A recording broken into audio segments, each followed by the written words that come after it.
In the last lecture we saw the general classifications of all the conditions, and the first important break in the classification system is between the organic and the functional disorders. And today we will see the acute organic reactions, which are very important in psychiatry because of the differential diagnosis. Very often we may get conditions that are not recognized as organic, and may get admitted to a psychiatric ward, and we may need to recognize the acute organic reaction. In addition, acute organic reactions may produce behavioral problems that may need psychiatric intervention. So they are a very important division here, and we will go through it fairly quickly. It is actually should be under neurology or medicine, but psychiatrists should be aware of acute organic reactions, and particularly medical people should generally have this knowledge. Now, acute organic reactions have several names depending on the need and the situation, and also to some extent the country.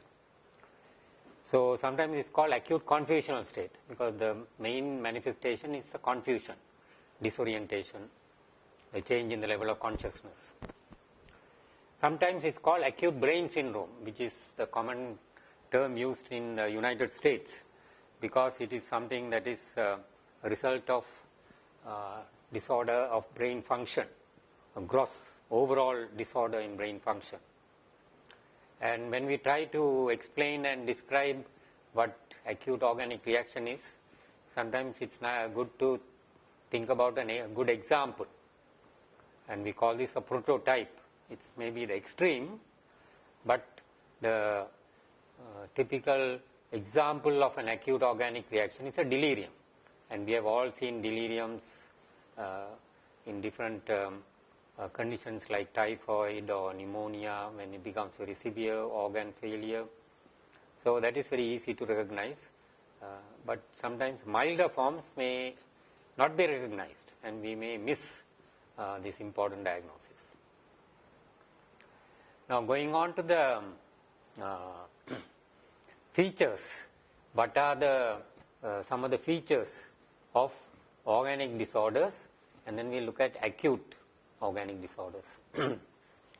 So one of the characteristic, the basis of calling it organic disorders is that it is a disease of the brain. It affects the brain.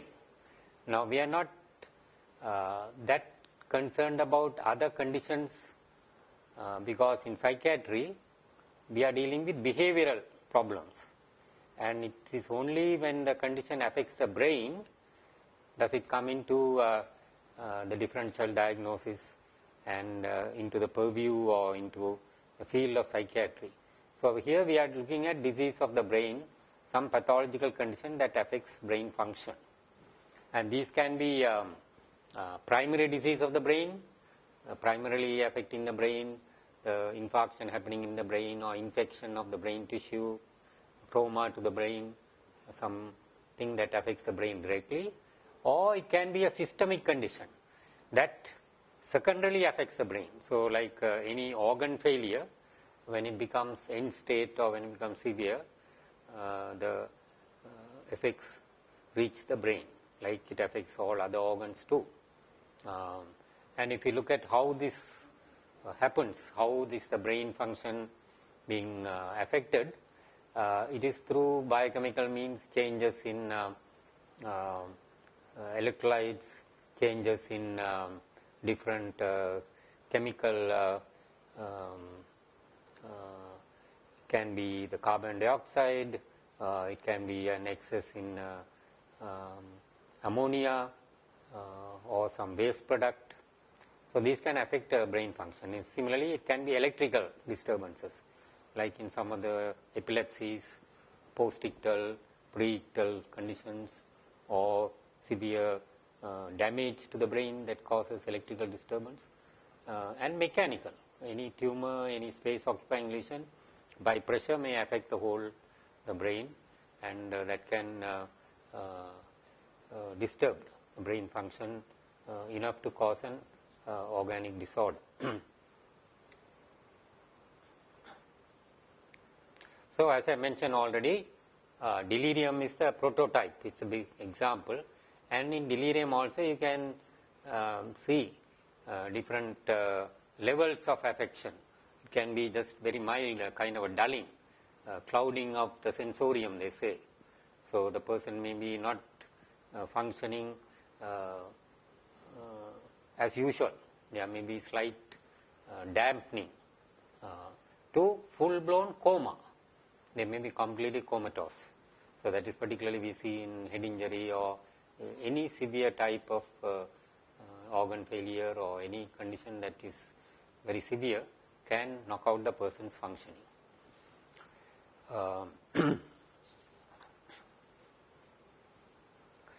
Now, we will find that we are calling this the acute conditions are very transient. They are usually short-lived.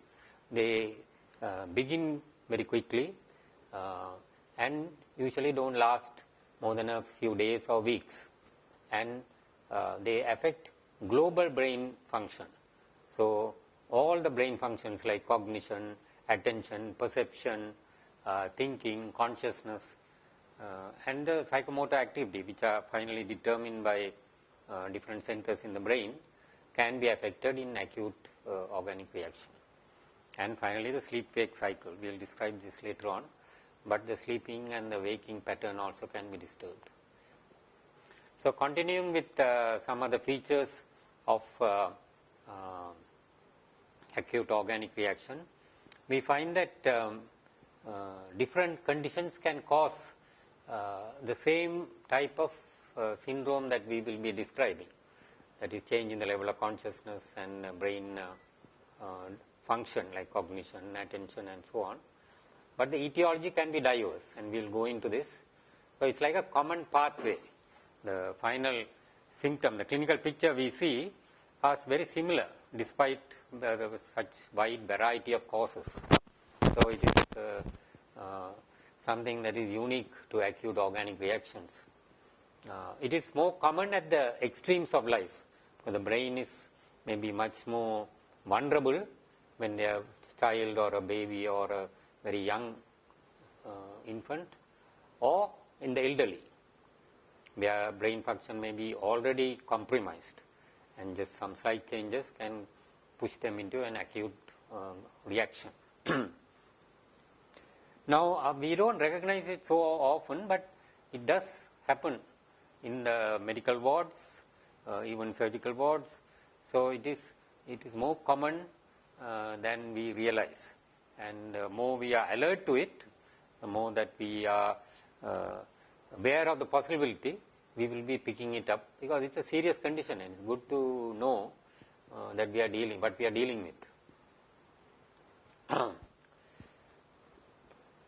So, up to 30%, they say, up to 10 to 30% of particularly more severe type of cases may have a organic, acute organic flavor or aspect to the full-blown clinical picture that you are dealing with. So, it's always good to look at the consciousness and how much person is alert and aware of his surroundings. Another characteristic feature, it fluctuates. The change in the level of consciousness can fluctuate, and it can be worse at certain times of the day, and then the person may be, the consciousness can become clear. And as I mentioned earlier, it is very short-lived, lasting a few days. And the good thing, the good aspect of it is the prognosis is usually good. If you can find the cause and treat it adequately, person will make a recovery, usually a full recovery. So, it's very important from a medical point of view to be aware of the condition, find the cause and treat. That is the main message of this whole lecture. But if you don't find the cause and if you don't treat it properly, mortality can be high, because it's a very serious condition affecting, that it's finally affecting the brain, means that if you don't deal with it properly, person may die from exhaustion, from whatever the pathology that's being that we are seeing. Now, as I mentioned, the etiology.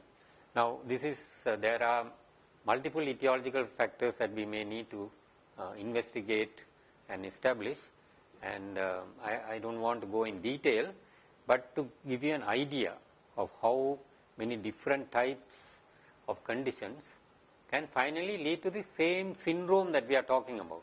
It's acute organic reaction is very similar, and that is what is so interesting about it. But the etiology can be varied. So we'll start with the systemic conditions because they are much more and much more common conditions that affect the body and then secondarily affect brain function. So the ones that are more common seen clinically that are common cause of acute organic reaction are due to drugs, and that can be due to excessive drugs, drug intoxications, almost any drug after a certain level when it becomes toxic, it can cause an acute organic reaction. But the common ones that you should be aware of, and you may be asked in medicine or neurology or in any of your exams, the anticholinergics are notorious, particularly atropine or drugs of that nature. They cause confusional state. Atropine psychosis you can get. Psychotropics, anticonvulsants in very high doses, particularly when they go above the therapeutic level, anti-Parkinsonian drugs, and all these other drugs, even drugs like common aspirin. Then the other group is the drugs withdrawal. So not only drug intoxication, but if a person becomes dependent on a particular substance, particularly seen as depressants, and they suddenly stop or they don't take their usual amount, they can have a withdrawal symptom which can manifest like an acute organic reaction. And of course, the common example that everyone should know is the alcohol withdrawal, which leads to delirium tremens when it's very severe. Mild forms of alcohol withdrawal, you may not get the full-blown organic reaction. You may just get some tremors and a little bit anxiety. But if they have a full-blown withdrawal symptom, you may get an acute organic, the delirium. Same with benzodiazepines. So don't underestimate the benzodiazepines. We take it for granted and we just take it for ordinary insomnia and so on. But if a person becomes dependent and then suddenly doesn't take the usual dose, he can have a full-blown organic reaction, just like alcohol withdrawal. Then very important is the infections and inflammations, particularly at the extremes of life, children and the elderly. Any chest infection, particularly the streptococcus infection, conditions like various pneumonias, urinary tract infection, particularly in the elderly, can be even silent. They may not have any symptoms, but they may have a confusional state. And when you examine the urine, you may find that it's abnormal. Various systemic infections like typhoid, cerebral malaria is very important, particularly the falciparum type, septicemia, common in Jaffna in those days. We didn't have enough treatment facilities, lack of antibiotics. Rheumatic chorea can sometimes manifest as an acute organic reaction when it affects brain. Influenza, very high fevers, and streptococcal infection, as I mentioned.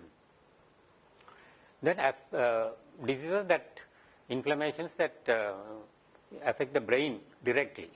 So all the different encephalitis, virus encephalitis,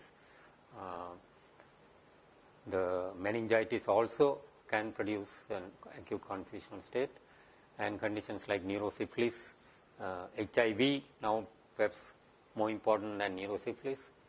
During the phase where the virus actually goes into the brain, you may get an acute organic reaction. Much more common is the chronic, towards the end state, you get a kind of HIV dementia complex. So it's a more chronic picture, but even during the acute phase, you can get HIV. Hypoxia from whatever cause, it can be cardiac, it can be respiratory, anything that reduces oxygenation to the brain can manifest as an acute organic reaction. Even after anesthesia and any severe bleeding, recognized or unrecognized, where not enough oxygen is reaching the brain, can produce, so sometimes there can be silent gastrointestinal bleeding where the presentation may be confusional state. The real symptoms from the bleeding may not be evident, and it's only when you investigate you find that there's some bleeding going on. Silent coronary infarction in the elderly. Then metabolic causes.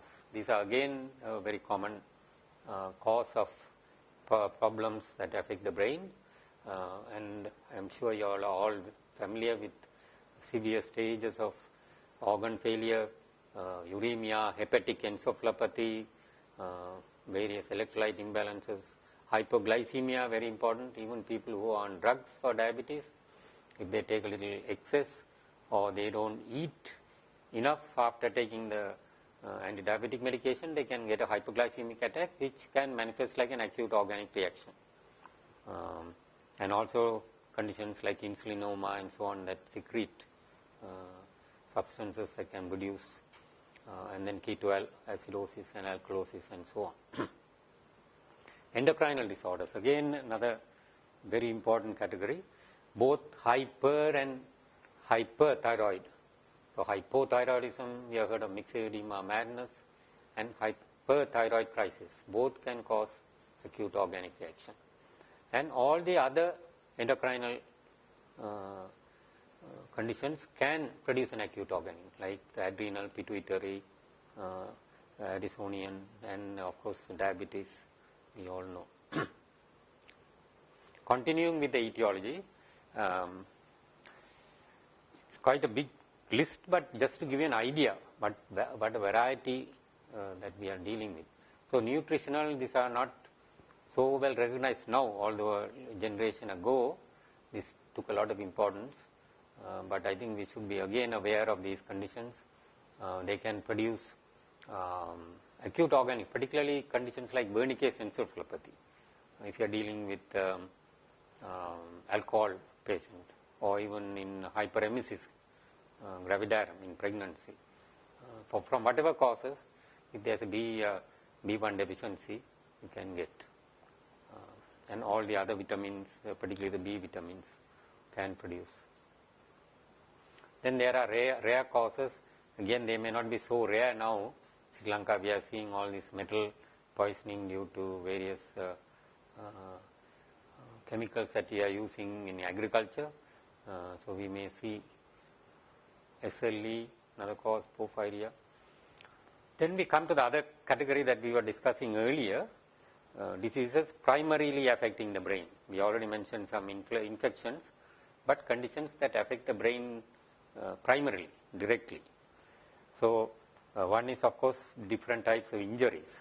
So the extradural hematomas, subdural hematomas, all these can present with an acute organic reaction. Very important to be aware of the symptoms, because the history of head injury may not be forthcoming. Then various conditions that affect the vascular system in the brain. So cerebrovascular accidents, thrombosis, hemorrhage, even hypertensive encephalopathy. If the blood pressure goes very high, you can get an acute organic reaction. So it's very important to be aware of this. Then epilepsy, as we said, electrical disturbances in the brain, particularly in relation to various epileptic phenomena. So the pre-ictal, post-ictal, well known, post-ictal after epileptic seizure for varying periods, from few minutes to half an hour, 1 or 2 hours, person may be in a confusional state. It's very important to know this, because you should protect the person during that period. You can also get various petit mal status, or a condition called complex partial seizures, where the seizure may be in certain areas of the brain like the temporal lobe. They may not manifest with any motor, typical grand mal type of seizure, but they will be confused. They may not be oriented, or they may act in a way where they are not aware of their environment. Space occupying lesions, maybe not at the beginning, but as they become bigger and their pressure, mechanical pressures on the more vital parts of the brain, the midbrain and the medulla oblongata, you might start getting changes in the level of consciousness. Right, next we will go to the clinical features, very important. And as I was mentioning, although we looked at so many different variety, the final common pathway is very similar. So it is very easy to remember this and recognize it. And the fundamental characteristic of acute organic reaction is impairment of consciousness. So this is a kind of condition that affects the whole brain. We are talking about gross brain function and the consciousness being affected.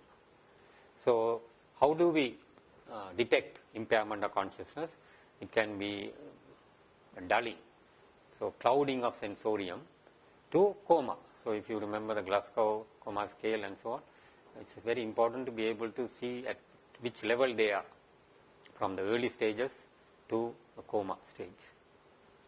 Then very characteristic is the fluctuation in the level of consciousness with very clear lucid intervals. You get this in particular in head injury, but in other acute organic reactions also, we may find that there are periods where the patients absolutely, the brain function is almost normal. They talk very clearly, they are aware of their surroundings, and there are periods they are completely confused. And this is particularly more so when towards evening or when the lights are dimming during times of twilight, they say, a person's confusion may become much more marked. And diurnal variation.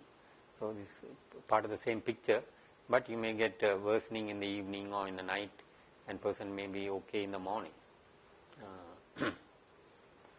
And of course the characteristic sign that you all should elicit to establish impairment in consciousness is disorientation. We may see states that are before that, mild dulling and so on, but invariably orientation will be affected at some stage.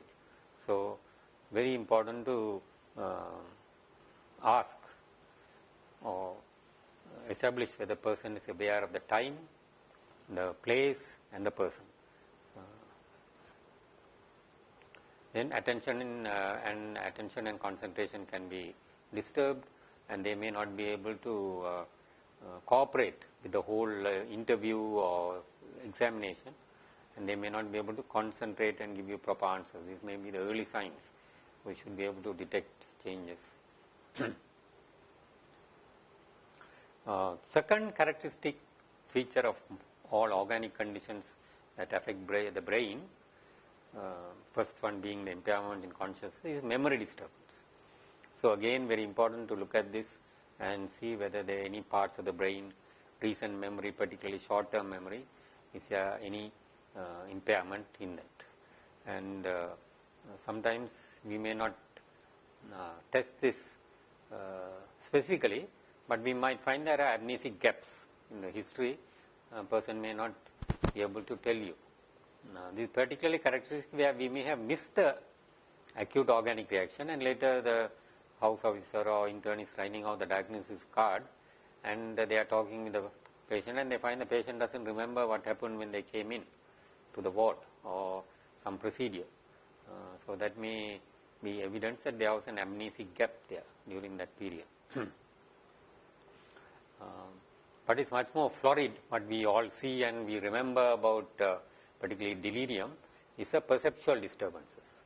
So this can vary from very mild changes in perceptual disturbances like illusions to full-blown hallucinations. So illusions are fairly common. Normal objects, normal perception can be impaired slightly. So they may mistake. Sometimes even normal people they know very well, they may see them in a very grotesque, changed way. They may become anxious, frightened, and they misinterpret what they see. Hallucinations, particularly visual hallucinations, are supposed to be very characteristic in acute organic reaction, and they have different terms. Lilliputian, when you see very small type of hallucinations, animal hallucinations, sometimes they are very vivid, the visual hallucinations, but you can get in other modalities also, auditory, tactile. Now tactile is another very common condition in organic reactions, particularly acute organic reaction, sometimes called haptic.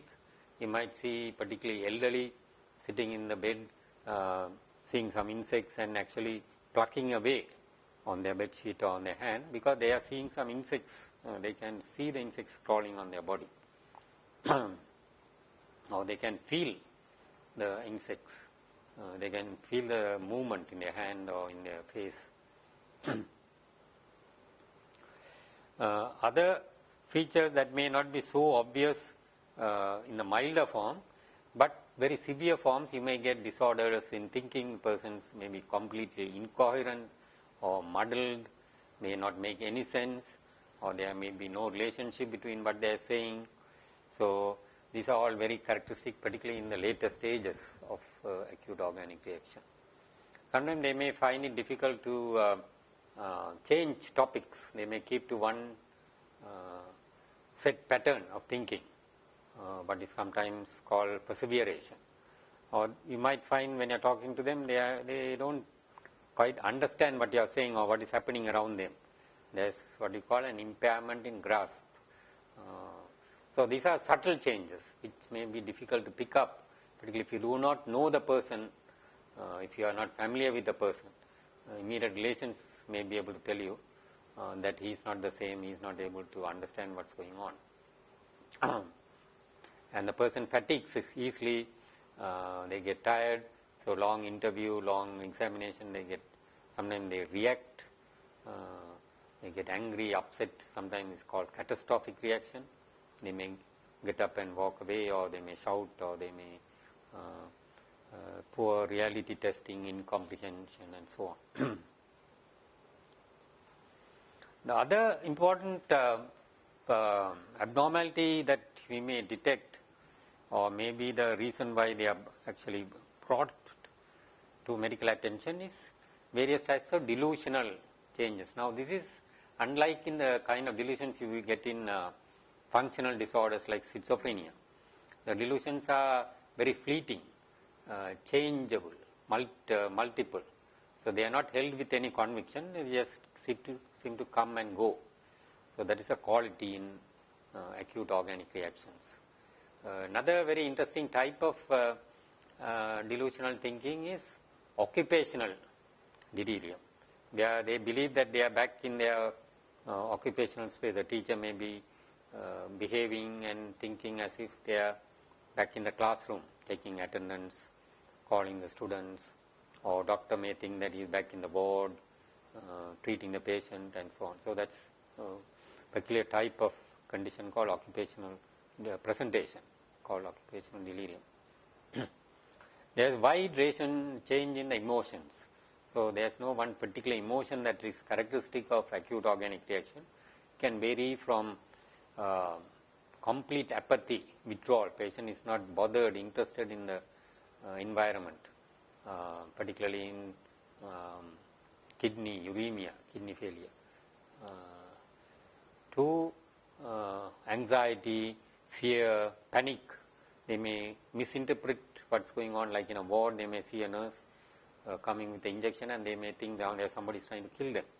So they misinterpret normal phenomena and have a kind of severe emotional reaction, terror. They may be depressed, crying. Emotions may vary from laughter, giggling to crying, and so the emotions are labile. And as I mentioned, psychomotor activity, because the brain controls finally the motor activity, it can be affected from hypo. So the patient may become less active, bedridden, not moving their limbs, almost slipping into coma, to hyperactivity. They may become very restless, jump out of bed, run around, aggressive, violent. So the motor activity can vary. and it may be mixed, it can change from time to time. So, there is no clear cut pattern there. There is diurnal variation again. Person may be restless in the night and sleepy in the daytime. So, that is the sleep-wake cycle, and it is usually reversed. So, the patient is wide awake in the night and sleeping in the daytime. So, this and also I guess we should not, the dreams and nightmares again characteristic, and this is like the dreams and nightmares seem to intrude into their waking life. So, the dreams seem to continue, and this is partly manifested with the severe fear and panic that we see. So, sometimes a person may be acting and behaving responding to some dream content. Right. Now, we will come to the differential diagnosis. This is a very important part, particularly in psychiatry, to be able to establish clearly and to rule it out from other conditions. So, one very common situation where we get acute organic reaction is the person is already having a kind of brain disease. Their brain is already affected, compromised with various conditions, particularly chronic organic reaction like a dementia, and on top of that they may get a slight infection, or there may be a change in the environment. They may be moved to a new place, or somebody dies, or some change, and the chronic becomes acute. So, that is sometimes called acute and chronic. So, when the acute condition clears, you might find the chronic dementing picture there. So, that is called acute and chronic. And it is important to differentiate that from the dementia. Then there are different types of psychotic illnesses, particularly acute schizophrenia. Sometimes acute schizophrenia you can get something called a schizophrenic excitement. The early stages, they may behave and even their awareness may appear impaired. Sometimes you use the term onirophrenia. So, if you try to establish their orientation, you might find that it's impaired. But it's really pseudo. They are actually aware, but because of the acute excitement and other disturbances that are going on in their thinking and in their visual perceptions and so on, it appears that they are. So, it's an important differential diagnosis. Sometimes very difficult to make, and it's always better to consider the person having an acute organic reaction and try to rule out any organic basis before deciding that it may be schizophrenia or some psychotic illness and try to treat. Because if you miss an organic reaction, it can be fatal. While if it's a psychotic reaction, it's always important to rule out possible organic cause, and then you can treat the psychotic condition in time. So, it's always better to err on the side of organicity. And dissociative illnesses, particularly hysteria, hysterical excitement, you might find the person behaving in a confused way, not knowing where they are and what time it is or who they are dealing with, and this is hysteria. But you will find when they recover, it was not an organic, it was not some disease of the brain as such. So, as I was saying, it is very important to establish the diagnosis, and this can be done through the investigation. So, all the routine investigations, you might turn something abnormal. So, the routine WBC, DB, the full blood count, things like blood pressure, blood urea and so on, blood sugar, everything should be checked. So, this is one of the few conditions that I would encourage the full gamut of investigations. Unlike some mild conditions, you may not need to do so much investigation, but here no stone should be left unturned in the search for the cause.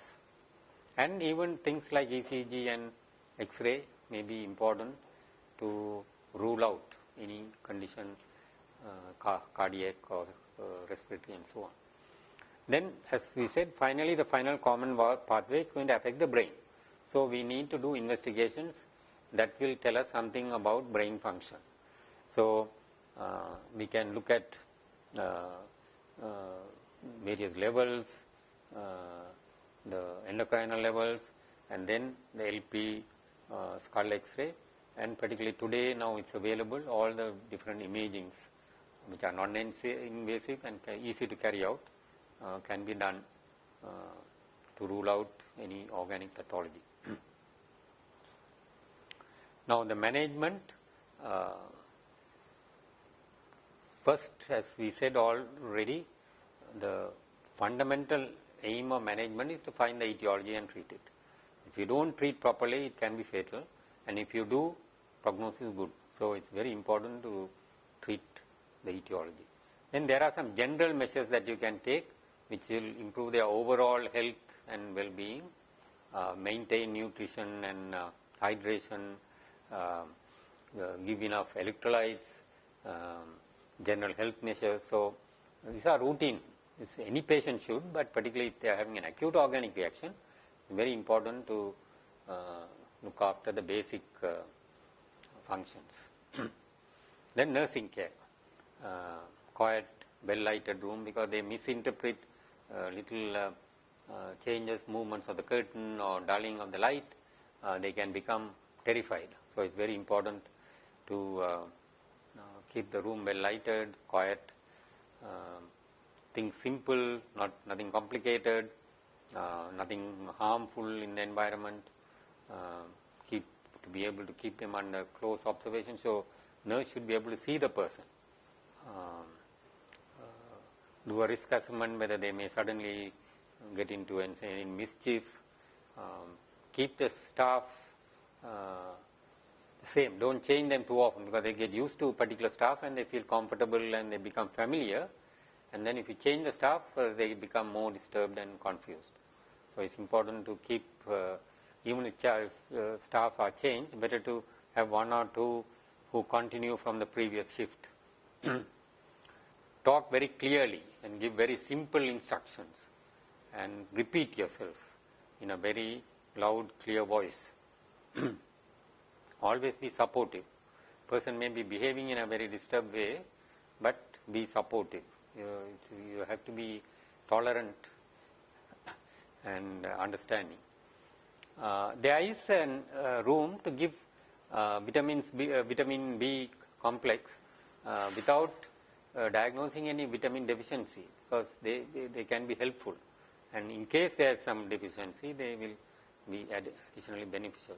So in some centers they do routinely give parental B vitamins, and some people even use